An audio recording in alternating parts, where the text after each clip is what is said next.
Welcome learners. Tribes of Madhya Pradesh and Chhattisgarh 4. In this video, we shall be discussing about the present status of the tribes of the region in terms of literacy rate, sex ratio, work participation ratio and nature of work as per 2001 census report. True. Literacy rate. The table shows that the literacy rate of STs in Chhattisgarh is not only higher than that in the last census, but is slightly also higher than that at the national level.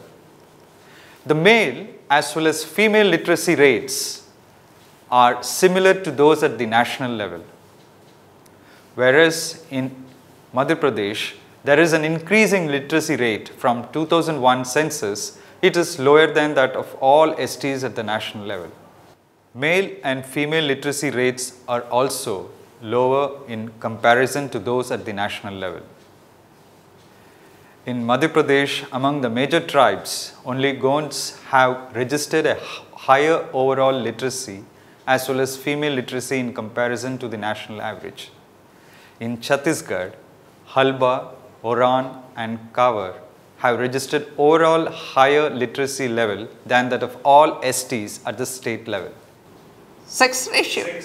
The overall sex ratio of the ST population in Chhattisgarh is 1020 females per 1000 males, which is higher than the national average of 990 for total ST population.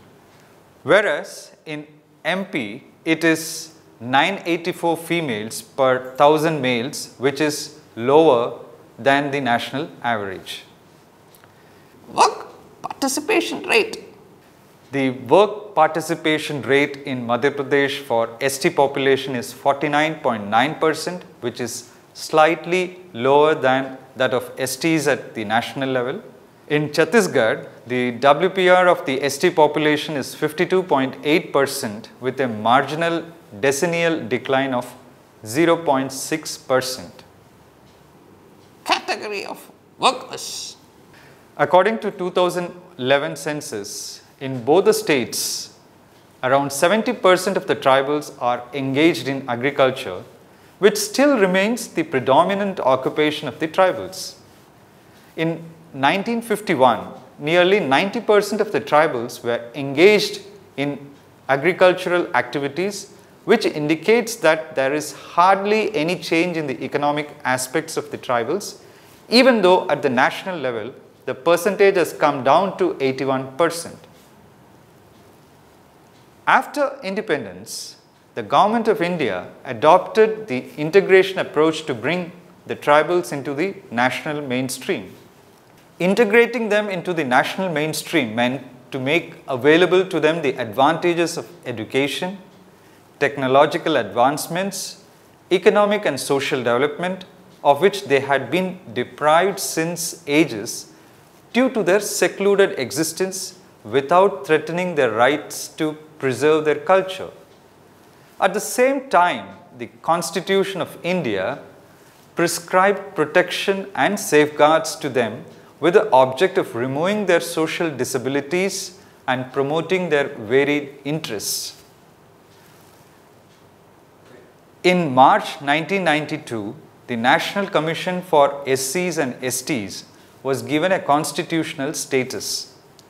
Further, the government has also increased the size of the investment in every successive 5-year plan. The tribal sub-plans, which were started during the 5th 5-year plan in the year 1974-79, are implemented through integrated tribal development programs covering 75 primitive tribes. The amount allocated for the tribal sub-plans increased from the 5th 5-year plan to the 8th 5-year plan by nearly 15 times. MP is the second highest beneficiary of central funds for financing schemes for uplifting tribals' economic and social status. In 2008-09, it was the second highest receiver of Government of India funds under the Special Central Assistance to Tribal Sub-Plan for employment cum income generation activities and the infrastructure incidental thereto. In spite of this, as per information placed in Parliament by Union Tribal Affairs Minister, 58.58% of the rural tribal population lives below the poverty line, and there is only a marginal increase in their economic condition on moving to an urban center where 44.65% of tribal population is found to be living under BPL. This makes Madhya Pradesh the second highest state in percentage terms for tribals living below poverty line.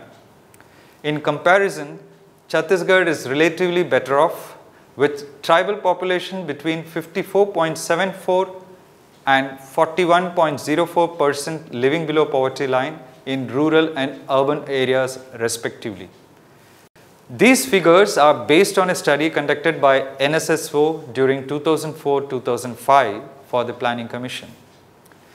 The report indicates that there are leakages at various levels which lead to the siphoning of the funds meant for tribal welfare. Corruption, lack of interest on part of the officers at the administrative level, apathy, lack of accountability, and scores of other reasons are responsible for the deplorable condition of the tribals of the state. Chhattisgarh, the home to some of India's most culturally distinctive tribes and coveted natural resources, is in the grip of a brutal civil war between the Indian state, the Naxals, and the counter-Naxal Salwajudum. According to a newspaper report, the war claims at least one life every day and steadily widens a traditional gap between government and people as it shrivels options for negotiations. Challenges before the government, both at the state and the central level, are enormous. Exactly. It is indeed a matter of deep concern that even after many years of independence, we have not been able to achieve the aim of integrating the tribals into the national mainstream. Their problems seem to have only increased. With the struggle to keep up with globalization and achieve the status of a developed country, we cannot afford to ignore 8% of our population and keep them deprived or exploited by their own fellow countrymen. In conclusion, it can be said that the tribals need our concern, our respect, and need to be treated as equals. The following lines by Rigoberta Menchú, Guatemala Nobel Peace Prize winner in the year 1992, should serve as a reminder regarding our duties towards our tribal people. We are not myths of the past, ruins in the jungle or zoos. We are people and we want to be respected, not to be victims of intolerance and racism. Conclusion. The word tribe conjures up an image in the minds of the common people of simple folk living in hills and forests, famous for their dances and songs, animists in their beliefs, following a traditional and backward way of life, and fearful of adopting the modern way of life. This unit attempts to give a description of the dominant tribes of Madhya Pradesh and Chhattisgarh, which are a part of central India, their common features as well as distinctive practices. The tribal groups of the central zone are scattered all over the mountain belt between the rivers Narmada and Godavari. Madhya Pradesh holds the distinction of being the most populous tribal state since independence. Madhya Pradesh and Chhattisgarh together have about 46 scheduled tribes. Out of these, 7 tribes are most backward and are identified as primitive tribes based on their pre-agricultural level of technology, low level of literacy, and stagnant or diminishing population. These primitive tribes are Saharias of Chambal division, Barinas of Patalkot, Baigas of Baigachak area, Hill Korbas and Birhors of Sarguja, Kamars of Raipur, and Abujmarias of Bastar. Agriculture still remains the predominant pattern of tribal economy. The tribals are also known to depend on the products of forests, hunting on land and fishing for their food. while the Bhils are the most populous tribe in Madhya Pradesh, the Gonds are the biggest group of the ST in number and the most populous tribe in Chhattisgarh. The overall sex ratio of the ST population in Chhattisgarh is 1020 females per 1000 males, which is higher than the national average of 990 for total ST population, whereas in MP it is 984 females per 1000 males, which is lower than the national average. Similarly, the literacy rate of STs in Chhattisgarh is not only higher than that in the last census, but also higher than the national level. In this session, you would have understood about the present status of the tribes of MP and Chhattisgarh. Thank you.